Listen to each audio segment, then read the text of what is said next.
Okay, so here's what I started with. I got the WigsByCC, and this is the Antoinette N7 3700, which this is the color that I wanted all along, and I was an idiot and ordered the wrong one to start with, but Cicely was amazing and sent me the other one as well. So here we go. So you're going to come in this cute little box, and it's going to have a sticker and a blue ribbon telling you what it is. I took the blue ribbon off like 3 weeks ago when I got the wig, and I don't know what happened to it. But you saw it in my first video. It was really cute little... I don't want to open my blinds, or you can see it's still light out because you can see through my curtains and everything. But it's going to get dark by the time that I'm done with this thing, so I didn't want to start and have to move in, you know. So here she is. So this is the Antoinette N7 in the 3700 color, which is the gorgeous, gorgeous plum purple you see here. Basically, yeah, it's exactly the same as my other one, only the color's a little different. It has a crap ton of tracks in it. It has 2 inches of parting. It's soft fabric lace, not that plastic stuff. It's light color. It has, you know, a nice... Ooh, I just dropped it. It has a nice widow's peak in the front. Has a gorgeous. This one has a gorgeous widow's peak, and it has, you know, a little shaping on the sides and everything where your hairline comes in. You guys can click right here for my review of the Antoinette N7 3700L, which was the first bright purple one I received from her. Everything applies to that. Only this is a darker color. But I will put the promo link and everything down in the box as well. If you guys go to WigsByCC.com and enter my code that I'm putting right here, you guys can save 15% on your entire order. So that's awesome. I realized when I did my review the first time, I didn't show you guys out there what the wig looked like fresh out of the bag. So I figured before I ran a brush and steamed her out, I would show you guys. So let me put my camera down a little bit. So this is what the Antoinette curl pattern looks like. It's just nice glossy curls. You can see that it is just nice, soft, easy to work with fiber. You can run your hands right through it, and it still will bounce back into those nice glossy curls. You guys can see in the ends right there. So that's what she looks like fresh out of the bag. As you can see, the hair kind of comes forward on these wigs instead of kind of coming back. And I did notice that on this wig and the last wig that I got from her. I'm not sure why that is. It just must be the way the hair is knotted into it, and I don't know. But I'm actually going to steam her out pretty much straight because I want to get this hair off the face and I want to be able to get a nice firm set. Now, you don't always have to steam the hair completely straight before you set it. You'll flip the camera back around. You guys will see that I have steamed out a lot of the curl, but I've still kept a little bit of it so that it'll hug the roller better. I'm not sure if you guys have noticed in my other videos where I'm showing you wet setting on straight synthetic, it's kind of hard to get those ends in there. And if you guys have tried that at home, you guys have probably realized that trying to wet set tightly with stick straight hair is really hard because those ends don't want to curve up into anything. So I'm just going to steam her back off the face, and I'm going to steam just most of the body out, but I want to keep a little bit of a texture to her. So I'm going to steam her out, and I'll be right back. So you guys can see that I'm back, and she is straighter. She's not, you know, fully straight. She still has some wave on her ends. There's still some wave here in the back, and she's a little damp just from using the steamer. Since I was just trying to knock some of the curl out, I didn't fully wet her down yet. So now what I'm going to do is I'm going to start roller setting my wig. So since what I want is a center part, modern kind of blowout look, what I'm going to do is I'm going to start by giving the wig a center part. So I'm going to start in the front where my widow's peak is right here. I'm going to start right there. I'm going to part her down the center. I don't want it to be tight little sausage curls or ringlets or payas or anything like that. I just want it to be, you know, a nice big sized wave. So I'm going to start in the top of the wig with these orange rollers. I believe that these are Annie brand. These are 1.5 inch wire mesh rollers. If I run out of the orange 1.5 inch rollers, I'll just knock down to 1.25. These are the Diane 1.25 inch wire mesh rollers. Since I want this wig to look modern and like a blowout, what I'm going to do is I'm going to set the front here and the top diagonally back on base, fully on base, to get that volume and that lift. And then throughout the rest of the wig, I'm going to set them all going back vertically. And what that's going to do is that's not going to give me a spiral curl like an on base horizontal roller would. It'll give me a nice hanging soft curl that a vertical roller would do.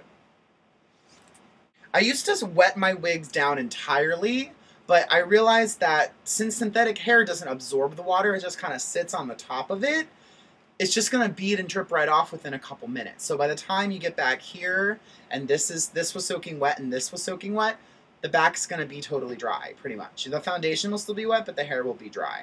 So I figure, hey, why not just go in small sections and, you know, take it back from there. So after you figure out where your center part is in the front of your wig, you want to figure out where the center part is in the back of the wig. Now, in my How to Do a French Twist updo video, I explain the importance of counting how many wefting ribbons there are that run vertically through the back of the wig. This wig has 7. So that means that my center line is going to follow that center ribbon all the way down the center, down to the back. When you have an odd number of ribbons, a ribbon will always be in the center. When you have an even number of ribbons, the ribbon will split center and you have to line up your rollers accordingly. I love when they have an odd number because I can just go right down the middle. It makes it so easy.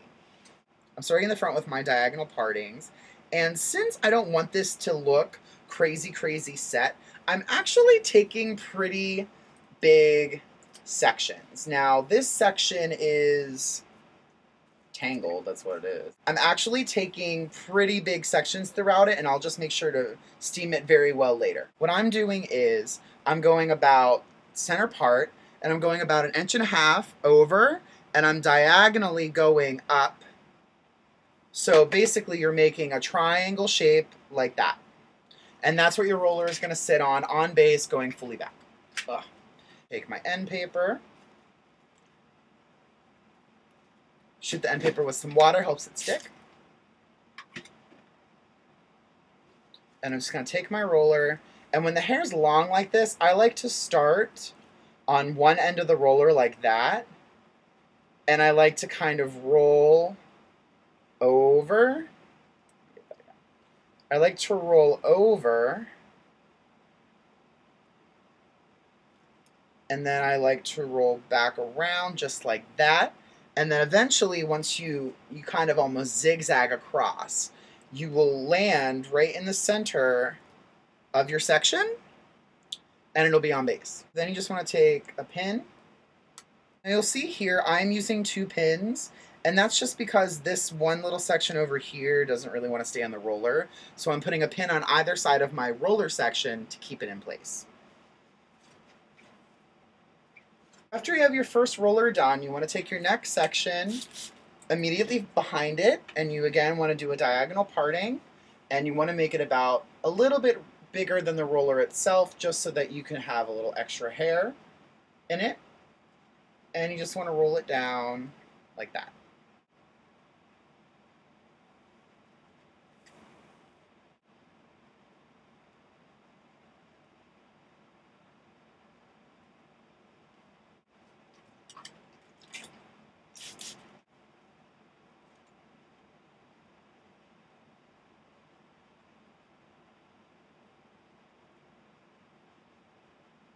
Okay, so now since I've done 2 and 2, I can just put, you know, one in the center and then one on either side. You guys see here, this is the center line of my wig, and this is my center of the back of the wig. So I'm taking a section in the immediate center of that. I haven't reached the ribbon yet, but my center ribbon is right here. So I'm lining up this center section right in the middle of these 2 rollers and right in the middle of my middle ribbon in the back.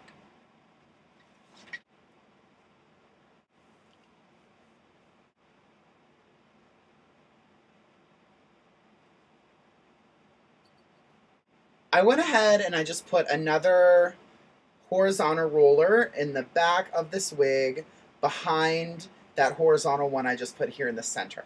Now, I'm doing this just because I want a little more lift in the crown of my wig, and I don't want to have to tease it that much. So trying to get rid of a tease from something set this way is a lot harder than trying to get rid of a split and try to get volume when something's set like this is kind of impossible. So if you set it like this, you'll get the volume, and you can just tease it together and brush it over. I have enough hair here to just put into one roller and have it be fine. But if you're using something smaller, you're going to have to split this up into diagonal sections as well. So now I'm just taking what would line up with a roller next to my first center roller, and I am setting that.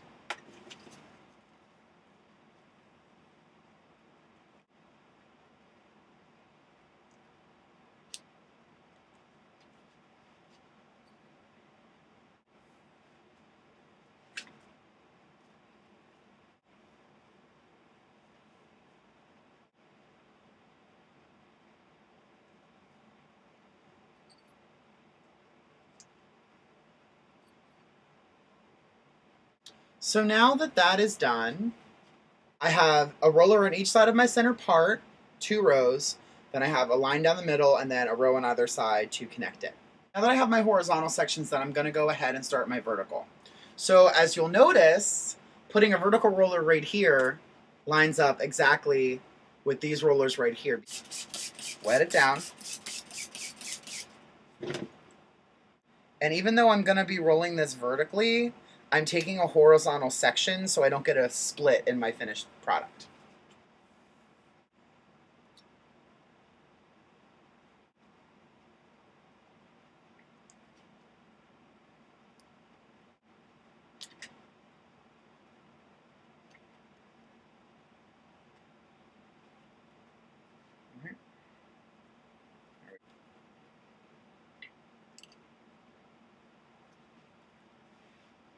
Rollers pretty much line up.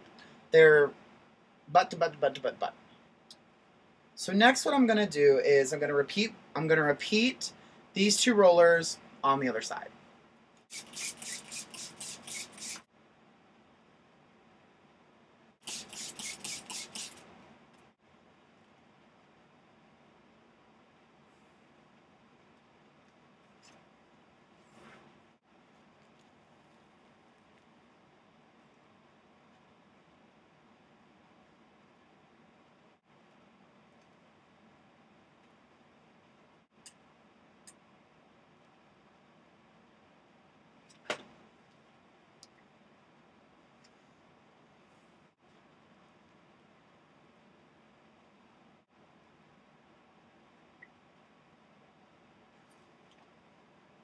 Okay, so now that you have the entire front section done, you guys can start working on the back.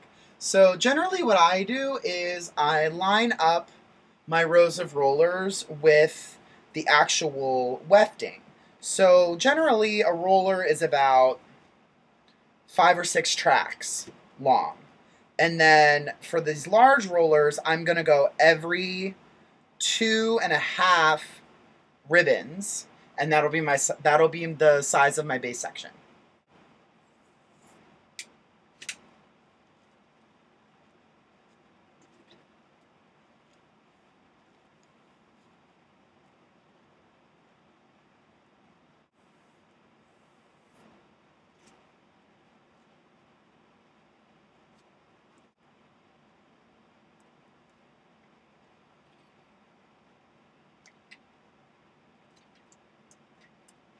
You always want to make sure when you're doing this in the back that you want to make sure you know where your center part line is.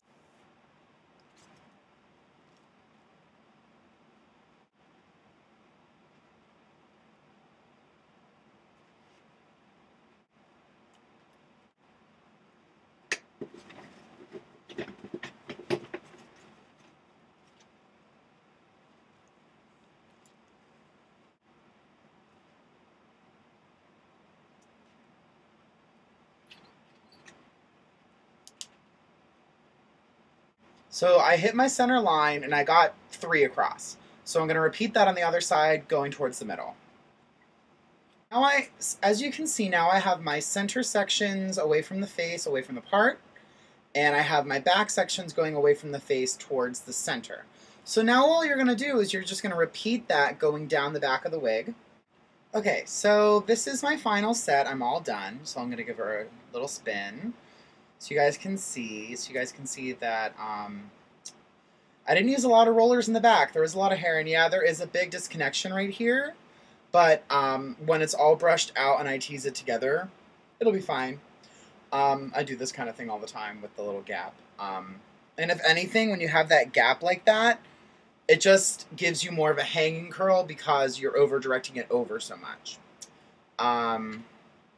So as you can see, it's all done. And these ones are really close together. These ones are really far apart. And then those ones are kind of close together. That's just happened to be how the sections came together. When it's all brushed out and smoothed and sprayed and everything, you won't even see any of this underneath. And then I'm going to continue turning it to this side like that. And then I'm going to push her down like this so you guys can see the top again as I spin it around again. Like that. Okay, so I'm going to give her a good little steam and a dry, and I'll be back to style her later. So I'm back, and she's fully dry. I just let her air dry for like 2 days. I put the same shirt on for continuity, so whatever. But it's actually 2 days later than when I recorded the original. So I'm just going to go through, and I'm taking all of her rollers out and dropping them on the floor. So you can see that it's already pretty curly and pretty, but it's not too small of a curl. It's not, you know, it's not like a ringlet. It's just a big, nice, bouncy curl.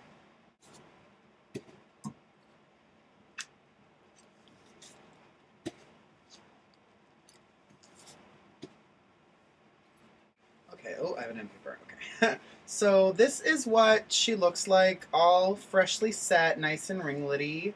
And you know, if that's the look you're going for, just don't brush it out. But since I want this to look more like a blowout kind of thing, I'm gonna just brush her out. And you can see that it has nice wave to it. It's not too curly, it's not too straight. Some nice body through it. A nice even wave. And now that I mean, I didn't tease her yet, but now that I have her brushed through, you guys can see that there aren't any splits in the back or anything. That spot where I had the two rollers are really far apart. It, you know, it lines up, you can't see it. And you can, put the camera down a little lower.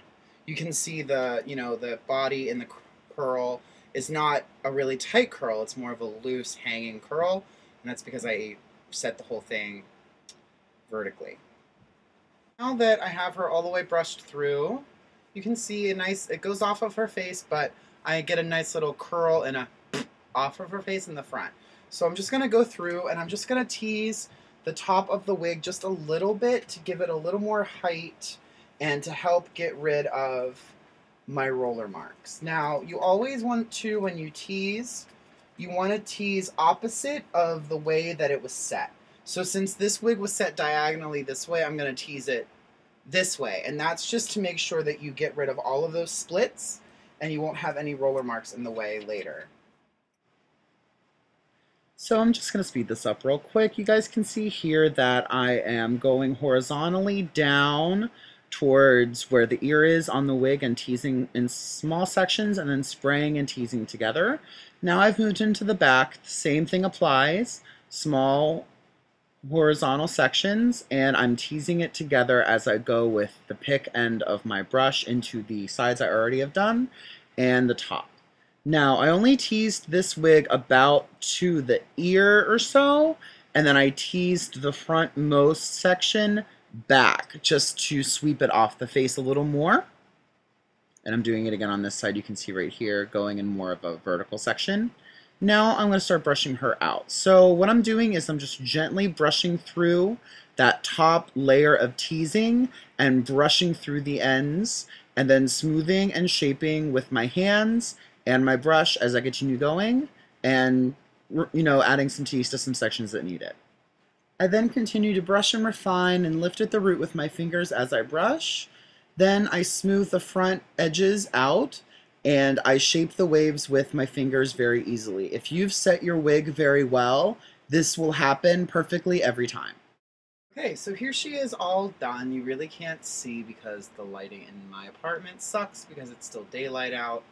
But yeah, I give her a cute center part, and then she kind of isn't cooperating on this side quite as much, but you can see she has a nice cute little wave on either side, and then it's just going to be big and bouncy and curly all over my shoulders and everything. So I'm going to go shave and get painted, and then I'll show you guys her on me when I'm all done.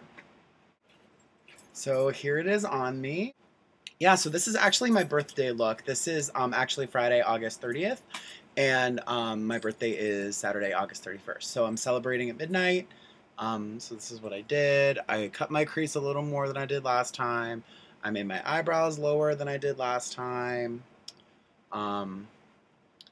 So, and I keep getting one little hair. There it is. I'm just going to pull it out. It's being a bitch. Okay. So this is what she looks like. Oh, got my ring stuck in it. Girl. Lord, no. Okay. So this is what she looks like all done. So you can see how much hair. And I really only have teasing right here. And then kind of here. I didn't tease down here because I didn't really need it. Okay, so this is what she looks like. This is a really versatile style. You can do it with smaller rollers and get like a really tight curl. You can do it with a bigger roller and get more of like a subtle, like Kim Kardashian kind of just wave thing. But I like to use those semi-large ones. I like to use the semi-large rollers, and it gives me this kind of bouncy, flirty look. So I hope you guys enjoyed today's tutorial. I've been trying to think of other things that I can show you guys without getting too complicated. My bracelets and my earrings. I'm just like making noise today. So like, comment, subscribe, and share. And I hope to see you guys again next week for another Wiggy Weavy Wednesday. Stay tuned.